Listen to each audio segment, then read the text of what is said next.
आज की कहानी का शीर्षक है तंबाकू और गधा।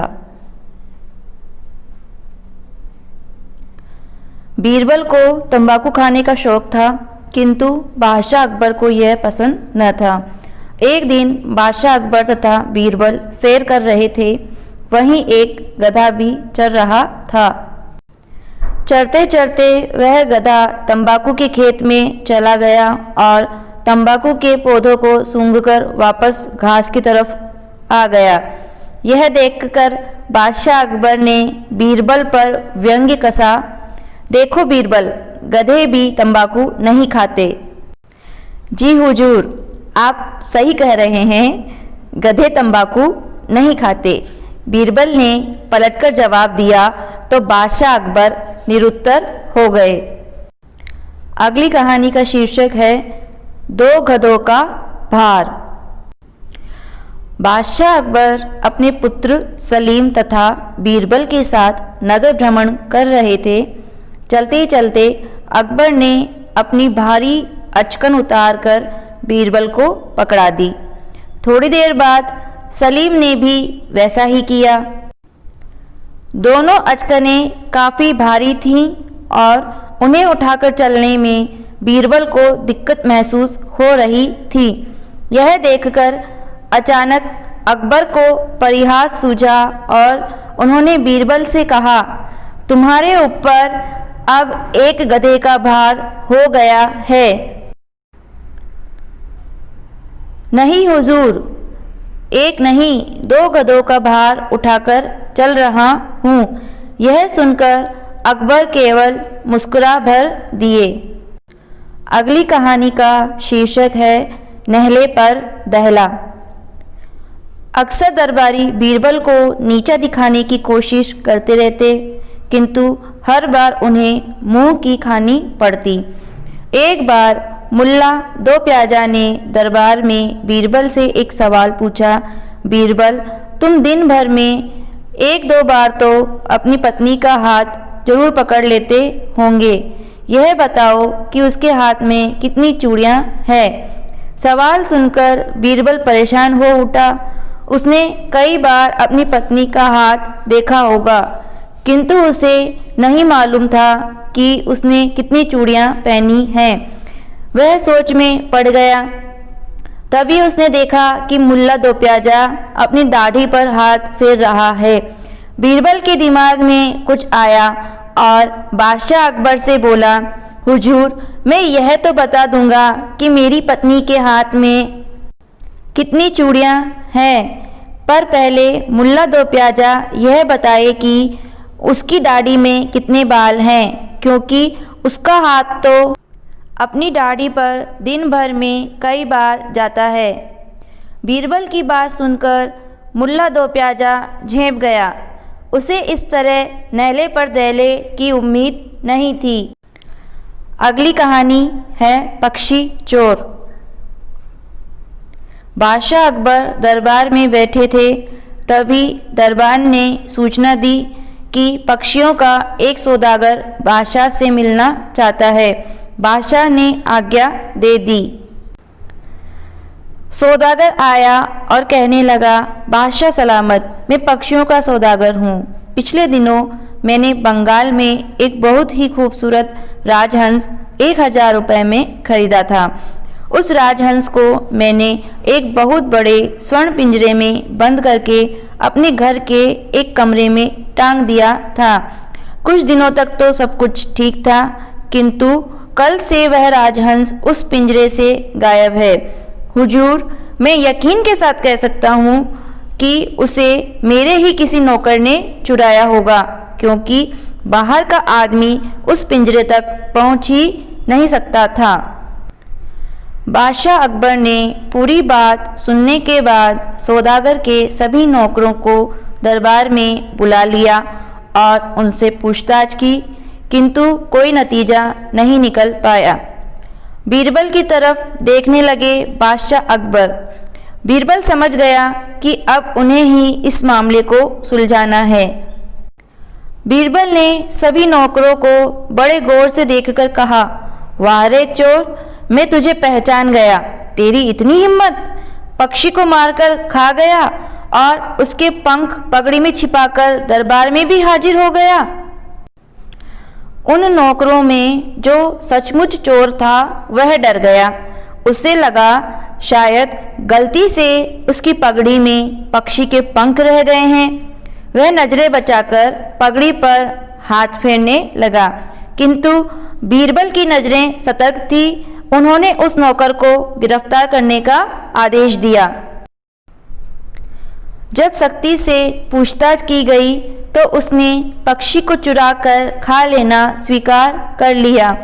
बादशाह अकबर तथा सौदागर बीरबल के न्याय से बेहद खुश हुए। कहानी का शीर्षक पेड़ का मालिक कौन। केशव और राघव दो पड़ोसी थे। उनके मकान के सामने एक ही आम का पेड़ था। उन दोनों के बीच पेड़ के मालिकाना हक को लेकर विवाद उत्पन्न हो गया। बात काफ़ी आगे बढ़ गई और न्याय के लिए दोनों बादशाह अकबर के पास पहुँचे। हुजूर, यह पेड़ मेरा है। मैंने 7 वर्षों तक इसे सींचकर पौधे से पेड़ बनाया है। इस साल यह पेड़ पहली बार फल दे रहा है। तो राघव कहता है कि यह पेड़ उसका है। केशव ने दुहाई दी। तुम क्या कहना चाहते हो राघव? बादशाह अकबर ने पूछा। हुजूर, केशव झूठ बोल रहा है। यह पेड़ मेरा है और अब फलों के कारण लालच कर रहा है, राघव ने कहा। बादशाह अकबर ने फैसले के लिए बीरबल की आगे कर दिया। बीरबल ने दोनों पक्षों की बात को ध्यान से सुना और फिर फैसले के लिए दोनों को अगले दिन दरबार में हाजिर होने को कहा। दोनों के जाने के बाद बीरबल ने अपने सेवकों से कहा, जाओ केशव और राघव के घर जाकर उनसे कहो कि आपके पेड़ पर कुछ चोरों ने हमला कर दिया है और वे आम तोड़ रहे हैं। ध्यान रहे, इससे अधिक और कुछ न कहना। बीरबल ने अपने 2 और सेवकों को दोनों के घर जाकर छिपकर उनकी बातें सुनने की जिम्मेदारी सौंपी। बीरबल के सेवक पहले केशव के घर गए। केशव घर पर नहीं था तो वे उसकी पत्नी को संदेश दे आए। इसके बाद वे राघव के घर गए। वहाँ राघव मौजूद नहीं था, अतः यहाँ पर भी सेवकों ने राघव की पत्नी को संदेश दे दिया। कुछ देर बाद जब केशव लौटा तो उसकी पत्नी ने उसे आम के पेड़ पर चोरों के कब्जे की बात बताई। इस पर केशव ने कहा, लूट लेने दो, मुझे क्या फ़र्क पड़ता है। मैंने तो एक दांव खेला था, मुझे नहीं मिलता तो राघव को भी नहीं मिलेगा। चोर ले जाएंगे, तुम मुझे खाना दो, खाना खाकर सोते हैं, सुबह देख लेंगे क्या होता है। उधर राघव की पत्नी ने जब यह बात राघव को बताई तो वह बौखला उठा और लाठी लेकर तुरंत आम के पेड़ की तरफ दौड़ा। पत्नी ने आवाज़ लगाई, खाना तो खा लेते। अरे मेरी 7 वर्षों की मेहनत को चोर ले जाएं, मैं ये कैसे देख सकता हूँ। पहले चोरों से तो निपट लूँ, फिर खाना खा लूँगा, राघव ने कहा। बीरबल के सेवकों ने छिपकर दोनों की बात सुनी और वापस आकर बीरबल को सब कुछ बता दिया। अगले दिन दरबार में केशव और राघव फैसले के लिए उपस्थित हुए। बीरबल को यूं तो मालूम हो गया था कि पेड़ का मालिक कौन है, फिर भी वे बोले, इस पेड़ ने तमाम विवादों को जन्म दिया है, अतः इन विवादों को खत्म करने के लिए जरूरी है कि पेड़ ही कटवा दिया जाए। तुम दोनों का क्या विचार है? जैसी हुजूर की इच्छा, केशव ने कहा। हुजूर, भले ही आप यह पेड़ केशव को दे दे पर कटवाए नहीं, कम से कम यह तसल्ली तो रहेगी कि पेड़ नजरों के सामने है, राघव ने कहा। फैसला हो गया। बीरबल बोला, यह पेड़ राघव का है। केशव झूठ बोल रहा है। केशव झूठ बोल रहा है। केशव ने पेड़ को चोरों से बचाना जरूरी नहीं समझा, क्योंकि यह पेड़ उसका था ही नहीं। वह तो धोखे से पेड़ को हथियाने की फिराक में था, जबकि राघव पेड़ को बचाने के लिए तुरंत दौड़ पड़ा और अब पेड़ काटने की बात पर भी राघव को दुख पहुंचा। हम सब पेड़ का मालिक राघव को घोषित करते हैं और केशव को षड्यंत्र रचने के आरोप में 20 कोड़े मारे जाने का हुक्म देते हैं। अगली कहानी का शीर्षक है बकरी का वजन।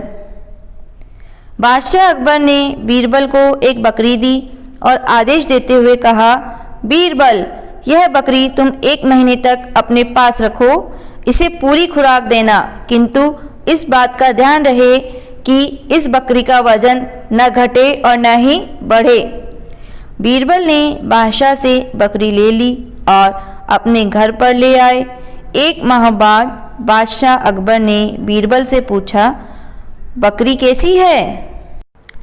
हुजूर, एकदम भली चंगी है, वज़न कुछ घटा या बढ़ा नहीं हुजूर। बादशाह अकबर को विश्वास नहीं हुआ। उन्होंने बकरी मंगवाई और वज़न करवाया। बकरी का वज़न उतना ही था जो 1 माह पहले था। बादशाह अकबर ये जानते थे कि बीरबल ने बकरी की खुराक में कोई कमी नहीं की होगी, किंतु उसका वज़न न घटने या न बढ़ने से उन्हें बड़ा अजीब लगा। उन्होंने बीरबल से इसका कारण पूछा तो उसने सहजता से जवाब दिया, हुजूर, मैंने तो बस इतना ही किया कि बकरी को दिन भर उसकी पूरी खुराक देता और रात को शेर के पिंजरे के सामने खड़ा कर देता था। दिन भर का खाया पिया शेर के सामने जाते ही हजम हो जाता था, इसलिए बकरी का वज़न न तो घटा और न ही बढ़ा। बादशाह के आम। बादशाह अकबर, उनकी बेगम तथा बीरबल तीनों बाग में बैठे आम खा रहे थे। बादशाह अकबर को मजाक सूझा और वे आम खाकर उसके छिलके व गुठलियाँ बेगम की तरफ फेंकने लगे। आम खा लेने के बाद बादशाह अकबर ने कहा, मैंने तो 1-2 आम ही खाए, किंतु बेगम ने तो बहुत आम खा लिए। देखो कितने छिलके और गुठलियाँ उसके सामने पड़े हैं।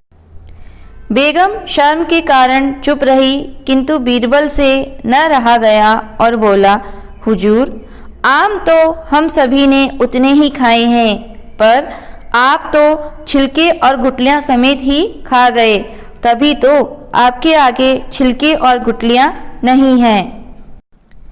बादशाह अकबर जानते थे कि बीरबल कोई ना कोई जवाब जरूर देगा, इसलिए वे बुरा नहीं माने बल्कि हंस दिए। तो दोस्तों, आपको ये कहानियाँ कैसी लगी कमेंट बॉक्स में ज़रूर बताएं। चैनल पर नए हैं तो चैनल को सब्सक्राइब करें, वीडियो को लाइक करें, शेयर करें, बेल आइकन को प्रेस करें ताकि आपको हमारे नोटिफिकेशन मिलते रहें। Thank you.